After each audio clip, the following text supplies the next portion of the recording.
A few years ago, I was undertaking a piece of research looking at anxiety and depression in patients with chronic venous leg ulcers. And one of the key findings was that in a population, approximately 25% of people with venous leg ulcers will score as depressed according to the anxiety and depression scale. And I was privileged to interview one gentleman with what turned out to be a chronic leg ulcer.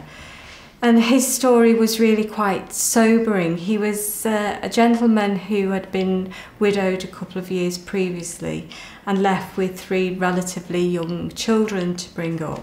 He worked as a mechanic in a garage, a very small business, and he felt that he was unable to take time off sick because he wouldn't get paid.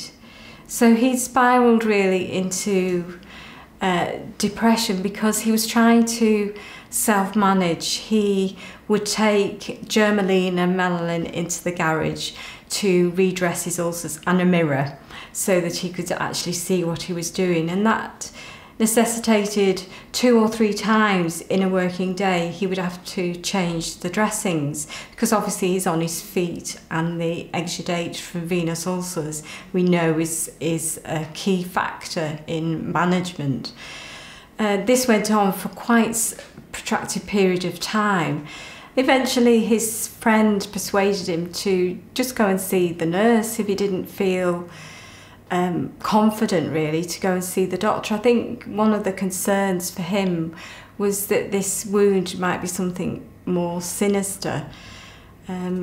So I think we can't overestimate the pivotal role that nurses can make in just actually assessing a patient and selecting a product that will help deal with that exudate level, like our super absorbers, just turned that man's life round. He talked about feeling that he was in a dark tunnel. There was no light at the end of this tunnel for him. He had so many things to consider in his life, but seeing the nurses and having the dressings turned his life round. He could see a chink of light. He's a long way to go, undoubtedly, but just to have someone lift one of those burdens for him in such a hard life. Silly, isn't it?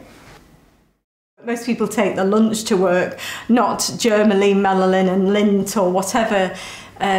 He could get on with his job and get on with living, and he's a long way to go, but he felt that he'd actually turned a corner through something that's relatively simple.